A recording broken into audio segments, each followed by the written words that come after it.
probably like 3 or 4 weeks ago, where randomly, when I'm up at 2 a.m., I walk around the board, I walk around the second floor and third and first floor boards, and I write "You are beautiful" on people's dry erase boards.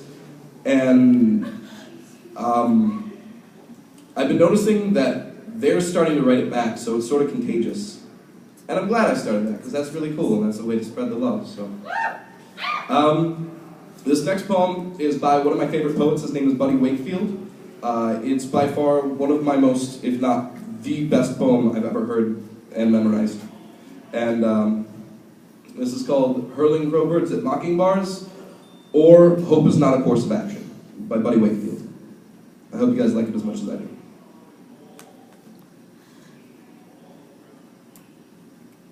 If I was created in God's image, then when God was a child, he smushed fire ants with his fingertips and avoided tough questions.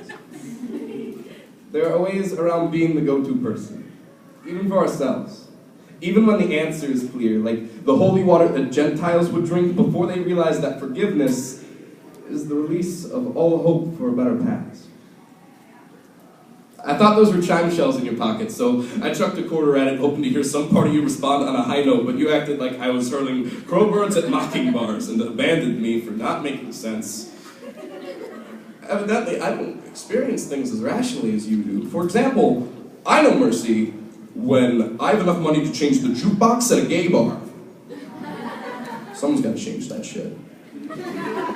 You know mercy when someone shoves a stick of morphine straight up into your heart. I mean, goddamn, it felt amazing the days you were happy to see me.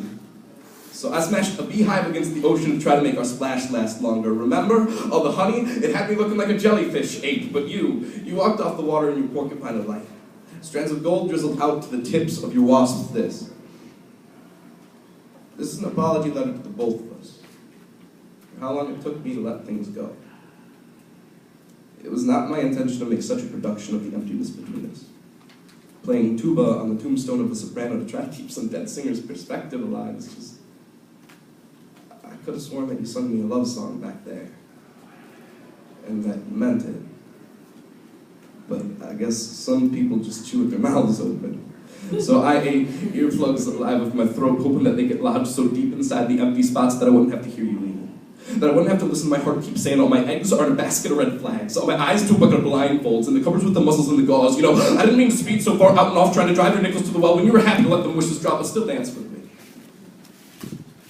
I still show up for gentleman practice. In the company of lead dancers. Hoping that their grace will get stuck in my shoes. Is that a handsome shadow on your breath, sweet woman, or is that a cattle call in a school of fish, but still dance with me? That's like a waltz for panic. More like the way we hoped we'd swing the night we took off everything and we were swinging for the fences. Don't hold it against my love, you know. I want to breathe deeper than this. I didn't mean to look so serious. I didn't mean to act like a filthy floor. I didn't mean to turn us both into some cutting board, but there were knives stuck in the words where I came from. Too much time in the back of my words, so I pulled knives from my back and from my words, and I took trombones from the moment you slipped away. And I know it left me looking like a knife fight, lady. Yeah, I know it left me feeling like a shotgun shell. You know, I know I went and got lost my breath. I'm going to show you how I found my breath to death. It was buried underneath all your wind instruments. Hidden in your castanets. God damn it, if you ever want to know what it felt like when you left, if you ever want to look inside, just knock on the spot where I finally pressed stop. Playing musical chairs with your exit signs. I'm going to cause you a miracle when you see the way I kept God's image alive. Because forgiveness is for anybody who needs safe passage through my mind. If I was really created in God's image, then when God was a boy, he wanted to grow up to be a man. A good man. And when God was a man, a good man, he started telling the truth in order to get honest responses. He'd say, yeah, I know, probably should have worn my cross. Again. But I don't want to scare the Gentiles off. It's not what I came here to do. I'm pretty sure I came here to love you. Thank you.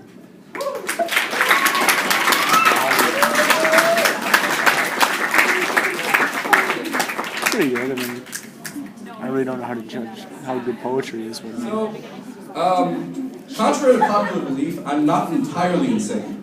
So I didn't memorize 45 minutes of poetry. So this is the point in the evening where the iPad comes out, but it'll go away and then it'll come back. You'll get the hang of it. This next poem is by a New York poet named Phil Kaye. Yeah, he's really cool. So I don't have much of an introduction to this one. I'm sorry. This is called Repetition.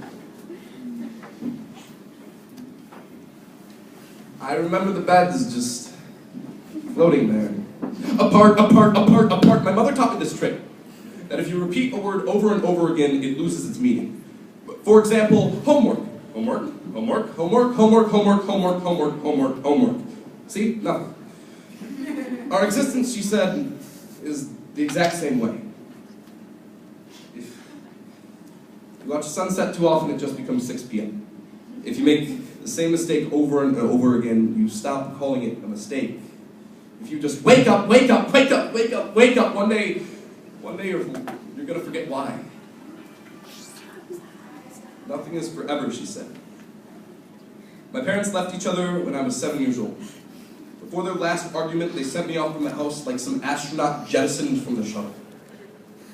When I came back, there was no gravity in our homes. Beds floated. I imagined it was some sort of accident, like when I left, they just whispered, "I love you" to each other so many times over that they forgot what it meant. Family.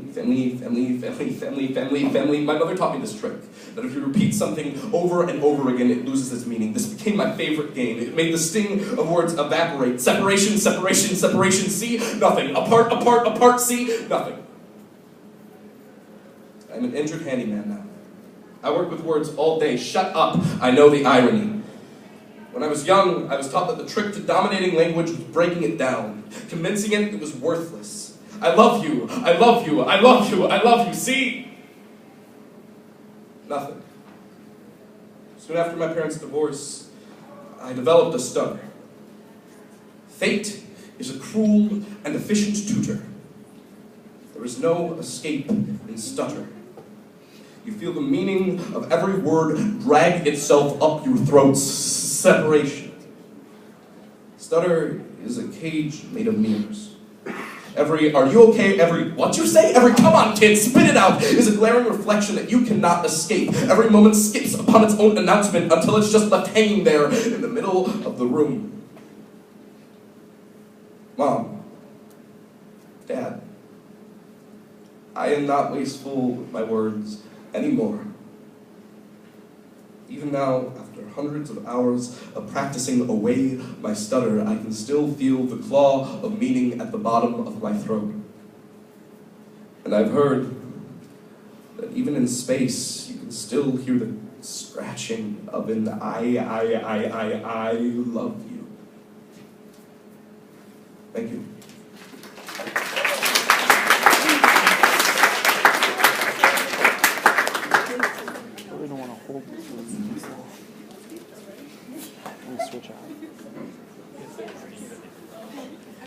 So, when I was designing my program for the show, I realized that a lot of poems I was doing were really heavy. And I think that's mainly because those are a lot of the really good ones. But I thought I'd also break it up with some funnier ones. So this poem is dedicated to everyone that I like, and this is called "Like" by McGee. Now, he likes me. Before I begin this one, there's an important thing I have to ask the audience, because I feel like it's really up to you guys. There are some footnotes that can be performed alongside the poem, but they get pretty out there. That's what I wanted to hear. All right, this is dedicated to everyone I like, and this is by McGee, the poem "Like." I like you like I like my wonton packed full of shrimp. Like I like too much syrup on my pancakes, and my waffles, and my French toast, and my face. Oops. I like you like blue whales like to say,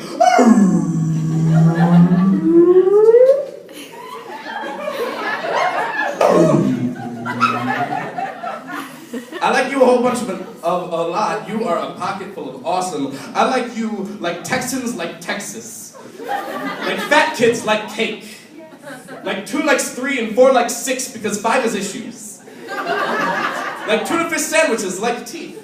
Like cherry flavored Slurpees like the washed down convenience store nachos. Like lazy boys like Sunday afternoon asses. I like you a whole bunch of a lot and a little bit more. You are a bottomless basket of extra crispy French fries covered in awesome sauce. I like you similar to the way that pirates and frat boys both like booty.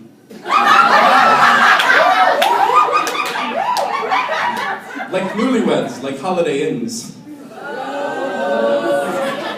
Like Lord's Hall resident Tony Ball, like the Illuminati. Like Bohemians, Yuppies, and the Japanese, all like sushi. Like David Copperfield likes performing grand scale, yet lame-ass feats of illusion. Like the US government likes performing grand scale, yet lame-ass feats of illusion. Like testicles and homeboys like to hang. Really? Like homeless people and breakdancers like cardboard. Time out. First footnote of the poem. Thank you for that.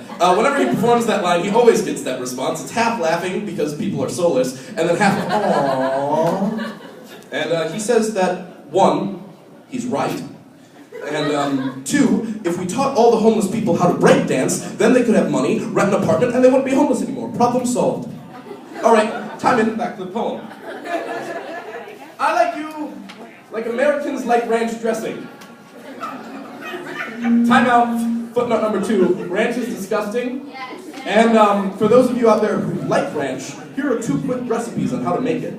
1, take a child, breastfeed it for about 20 minutes, shake it, have it vomit all over your chicken strips, and then add salt and pepper to taste. Now, for those of you out there who think, wow, that tastes a little bit too much like ranch, you could always, collect 2 cups of semen and drizzle that over your chicken strips, and then add salt and pepper to taste. But that's called manch. Time in, back to the poem. I like you like Muppets like getting fisted. You act like you have never seen a happy Muppet before. I like you a whole bunch of a lot, and a whole lot more times infinity, but maybe that's starting to dip into the equation of love. Nevertheless, I got a thing for you, like magnets got it for refrigerators. I am stuck on you, and I like it. I like your official metric fuckload. I think you are a body full of soul, and I hope you like me back, and even if it is just how dust likes furniture, at least you're all over me. But I'm making a pledge. Because I am, Because I am tired of meeting people who define themselves by what they don't like. I just don't like that. However, I do like holding you. The way your head holds your pillow when you sleep. The way that gay, lesbian, transgender, transsexual, Irish, and Mexican people hold parades. The way PBS holds fundraisers. The way the earth holds the moon and the sun holds the earth and how they all rotate around each other forever and ever endlessly. And I know that metaphor doesn't really work in the context of this poem because that would imply that there are 3 of us, which would be awesome.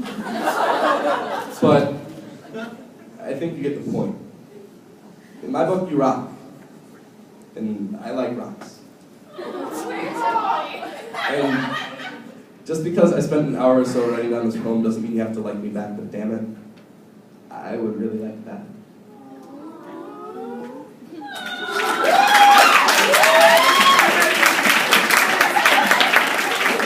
Look at Shay's coming to support fellow princess.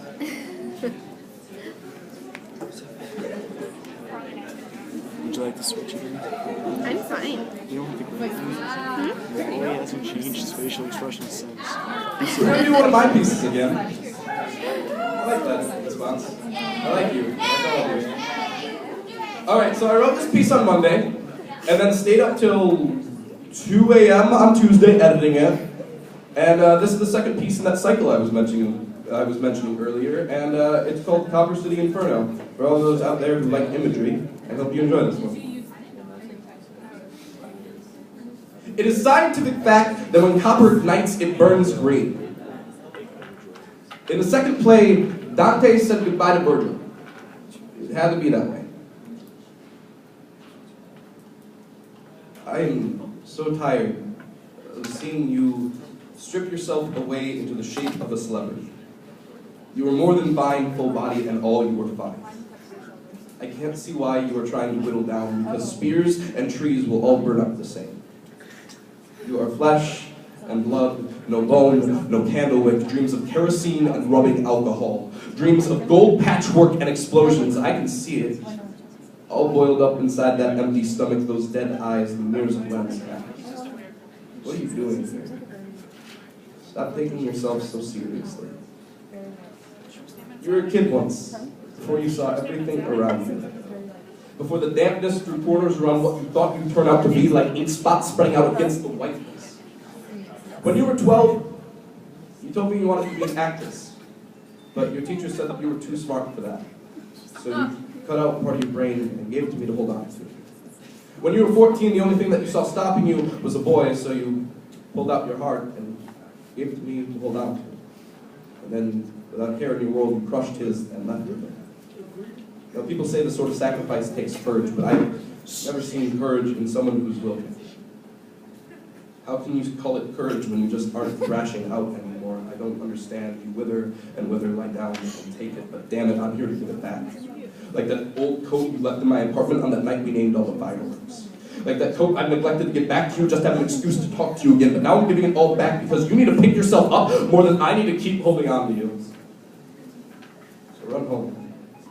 The highway is open yellow brick, and you were never meant for this place. There's no place like it, I know. There's no place like open air. That night we named every firework, there was an emerald in each burning piece of copper up against it, hanging above this ground of rust. You can still make it while the iron burns out rubies.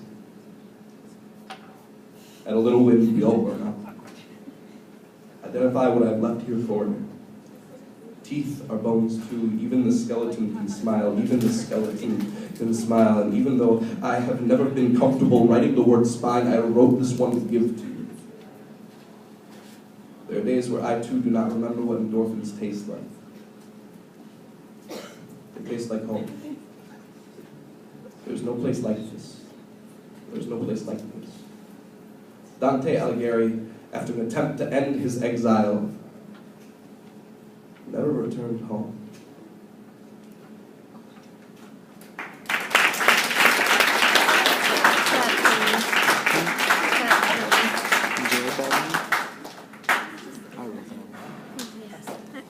He was like, Trevor, I can't write this poem. I was like, give it to me. I got you.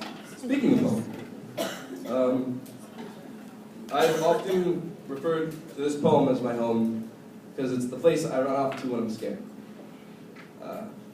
This poem is called Shake the Dust by Mojgani.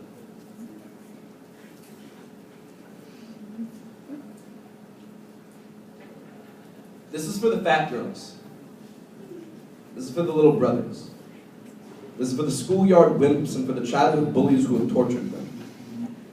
For the former prom queen and for the milk crate ball players. For the nighttime cereal eaters and the retired elderly Walmart store front door greeters. Shake the dust. This is for the benches and the people sitting upon them.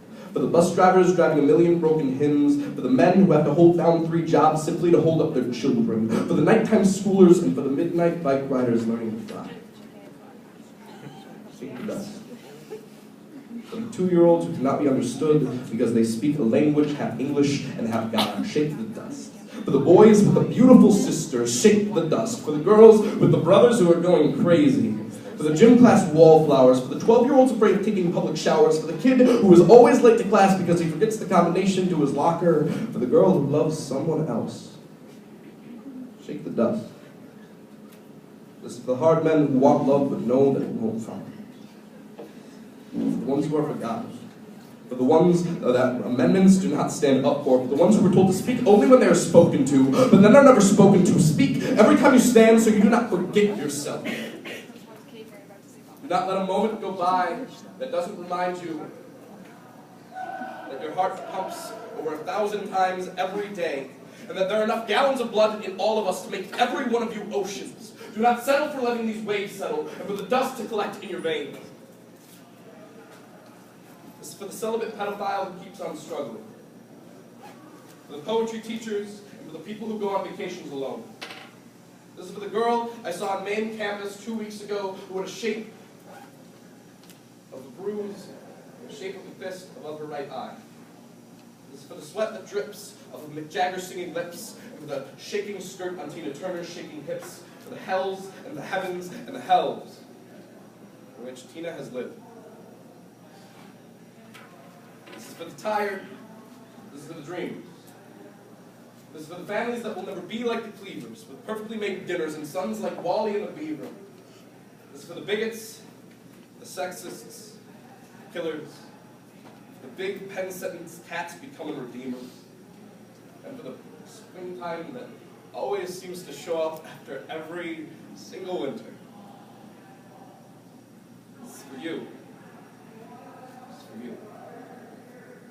Make sure that by the time the fisherman returns, you are gone. Because just like the days I burn at both ends, every time I write, every time I open my eyes, I am cutting out parts of myself just to give them to you.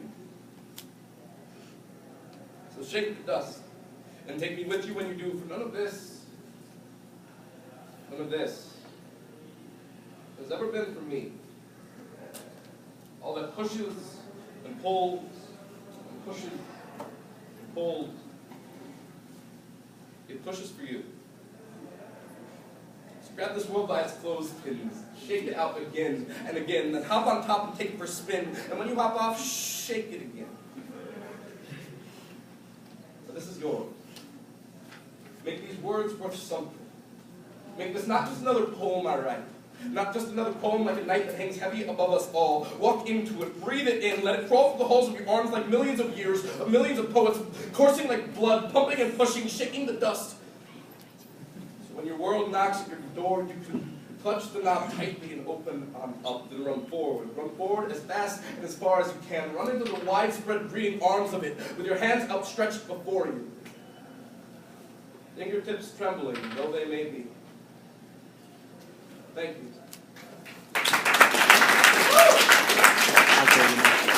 I'll take it. I feel bad if I made you hold it. Oh, this is exciting. This next piece is by a Minnesota poet. And I'm from Illinois, so I'm like, holy shit, this is a big deal. His name is Neil Hilborn. Some of you might know him. One of his poems went viral a couple months back. He was the poet about with OCD, talking about one of his ex-girlfriends. And that spread all around Reddit and Tumblr and Facebook, and now has over 4.5 million views on YouTube or something like that. And that's incredible. This is not that poem. This is another one of his poems that I really, really, really enjoy. And it's kind of funny and kind of tragic. So, if you're into that, you're going to really enjoy this. This is called Audiobook.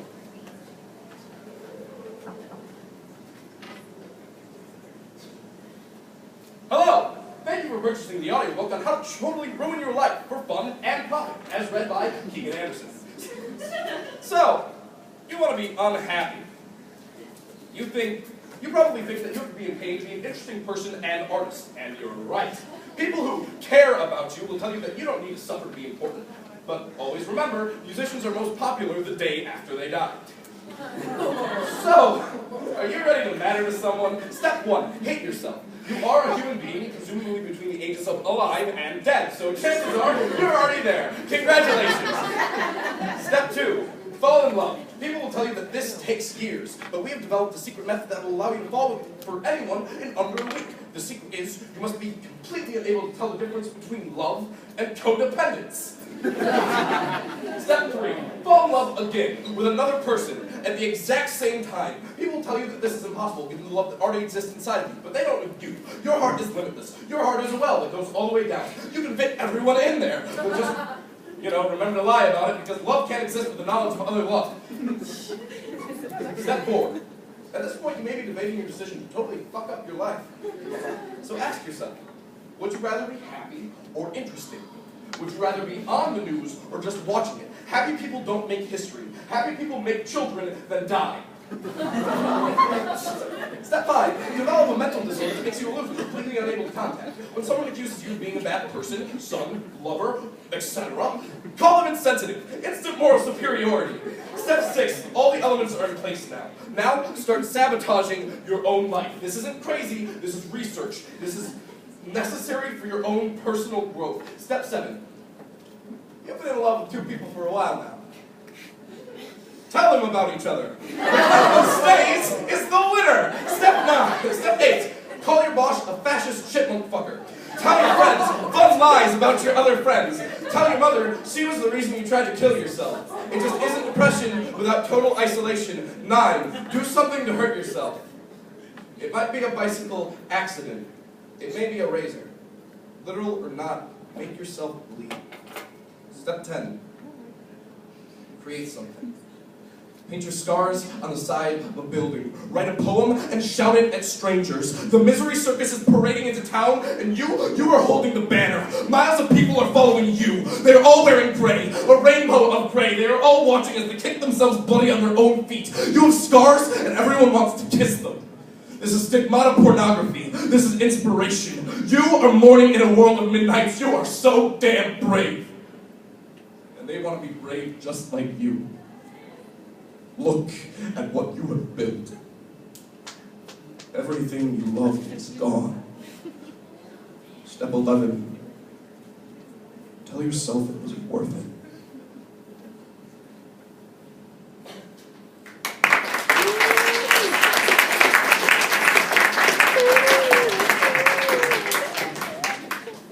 I know, right?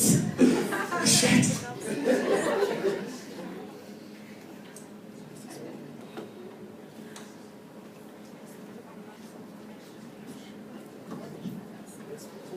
I'm going old school.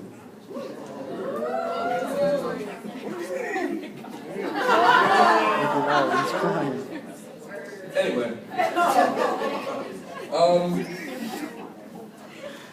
One of my friends couldn't make it here tonight because last night she was called by her family and was informed that her grandfather was put into the hospital, so she rushed back home. I'd like to dedicate this poem to him. This is another Buddy Wakefield piece called Gene Heath.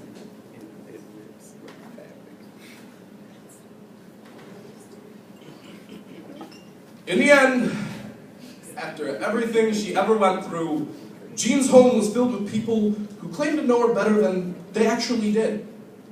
They swapped tissues and embellished stories to appear closer to Gene Heath than they actually were, in the same way that wearing expensive clothes on Sundays somehow brings wealthy Baptists closer to God than they actually are.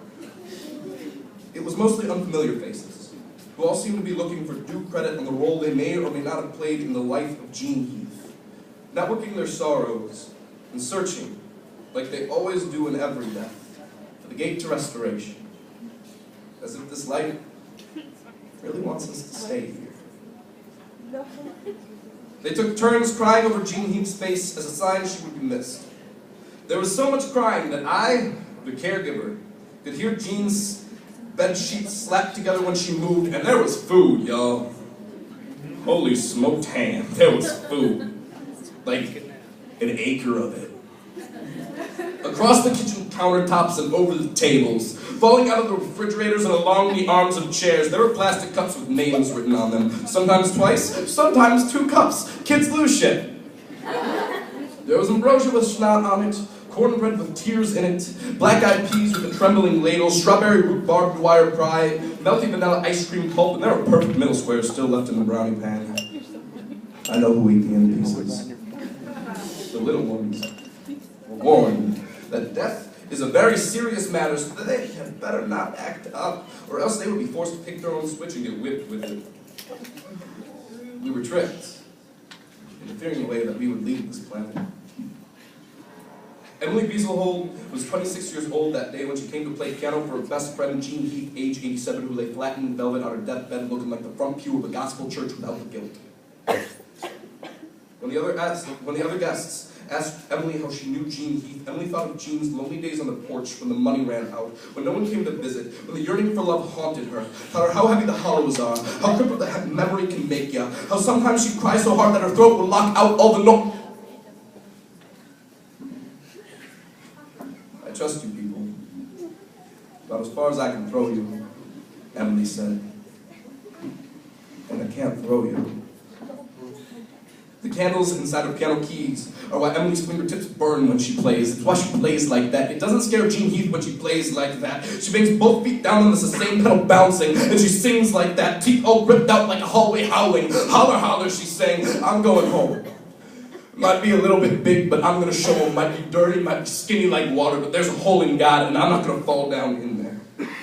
And that day when she played, sometimes with her knuckles, but mostly with her memory, she remembered a true story she read alone in a book about self-acceptance, where a daughter sits next to her mother in a coma until one evening before dawn, the mother wakes up, looks very clearly and very intently at the daughter and says, you know, I thought my whole life, I thought there was something wrong with me. And then she shook her head as if to say, what a waste, before she slipped back into that coma and died several hours later. You knew she would. These stories we give each other are just different reasons for begging you to say, but nobody's going to stay here. Emily knows Jean Heath won't stay, but she's cool with that. They just both wish that they would have known a little sooner about this life, that every loss doesn't have to cost so much, doesn't have to hit so heavy, doesn't have to get so dirty. Dirty, dirty like Christ on his little brown mule. I was baptized in tap water and I never really went to school. I got over you. I got a hunger for you. But I never would have seen it through. I never would have hurt you. Jean Heath was tender and bossy in that moment where she finally called Emily Beaselholt down to her bedside. Well, Jean was happy that her home smelled like a baked good, and she was thankful for the best of the gestures from the guests in the bedroom. And she was wondering about some of the recipes.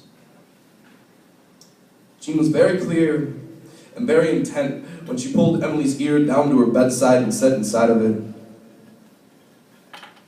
get these people out of my house. I've never died before, and I'm going to enjoy it. Thank you.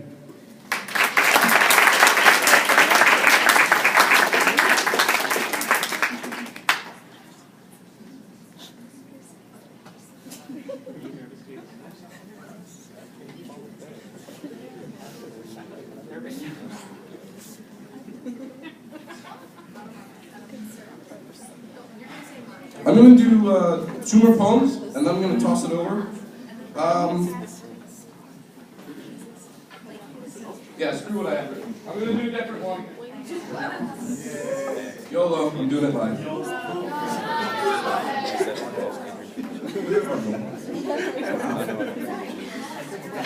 This is another McGee piece. No, it's like... He's a big fat lovable dude from San Fran, and he likes you. Blue whales like to say, arr. Anyways, this piece is called The End. If I should die today, I hope I've done all the laughing I can let out of this body.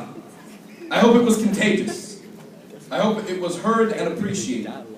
I hope a great many people remember the fact that I was here. Not remember me like Shakespeare or Mussolini, but remember me along the lines of a much simpler person, like Gandhi. Albert Gandhi, who lived down the street from me and loved food and women as if they were oxygen and humor. Because there actually is no Albert Gandhi that I know of. I made him up. And that's funny to me. If I die today, I want the world to be able to go on without me, even though I know it will be incredibly hard. If I should die today, I should be cremated or properly taxidermied. I imagine I would make one fabulous long noise. It really doesn't matter what is done with my remains, but please do not auction off my genitalia. If I should die today, I hope those who knew me well will tell the world that I was rarely ever serious, that inciting laughter was always my primary goal, that by experiencing someone else's joy, I lived it all well. When ordering my tombstone, please have the date of my death span 3 or 4 days. I want people to think of it as, you know, some sort of big event that they missed out on. Keagan Palooza.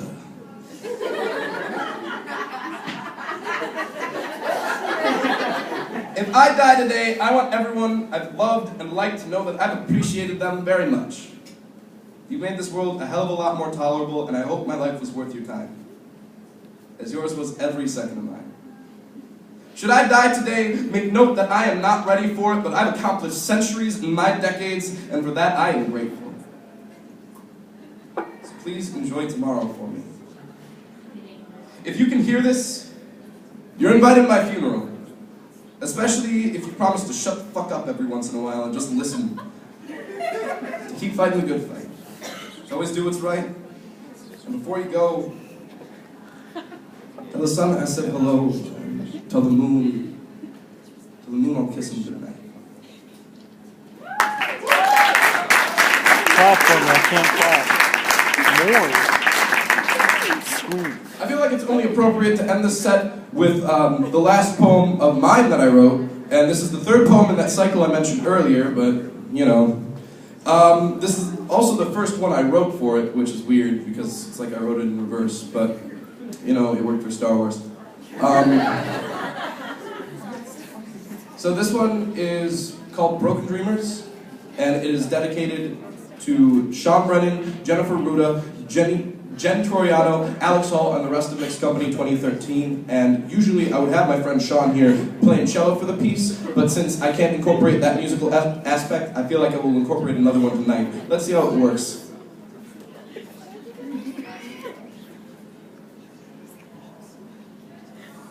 Ain't no love in the heart of the city. Ain't no love in this part of town. Ain't no love in the heart of the city. Ain't no love to be found. Imagine, for a moment, a universe where nothing breaks. A utopia where children still live. In fact, they are the only creatures. Not because the world is carefree, but because they themselves have never been broken down. Never had to build themselves back up into adults. Now stop imagining and remember this world. It is crafted from brimstone and broken backs, then glassed over with black ice and white water. We here do not hate the dreamer because she is an outsider. We hate her because she still dreams. A practice that I believe we have given up. Us. The skin of hard times now melded to us. How can you wish instead of act?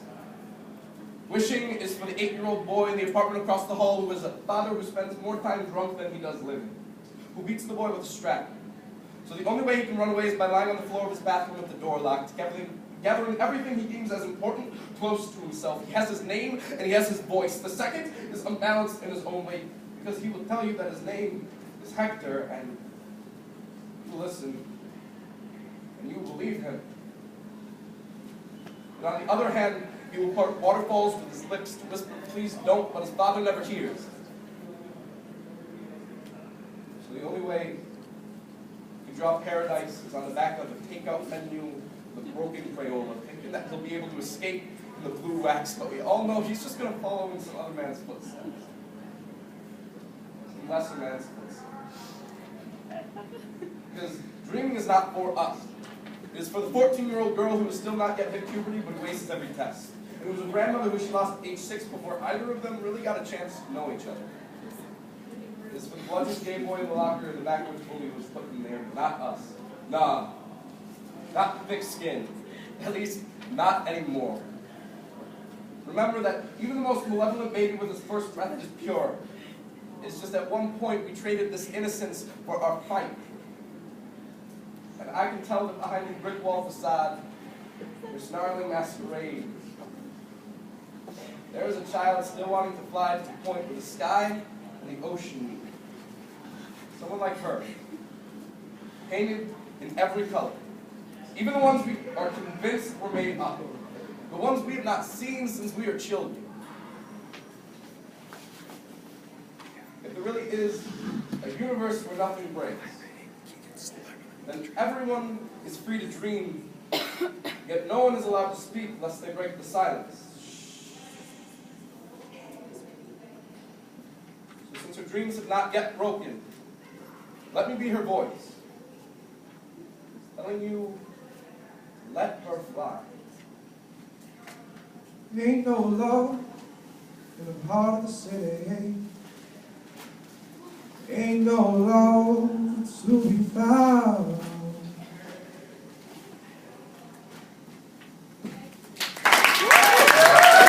Thank you guys, this is wonderful, and this has been awesome. I'm going to turn you over to my My fellow slam poets of Winona? I can say that, right? That's an acceptable title for you guys. Give it up for them! One more for Keagan.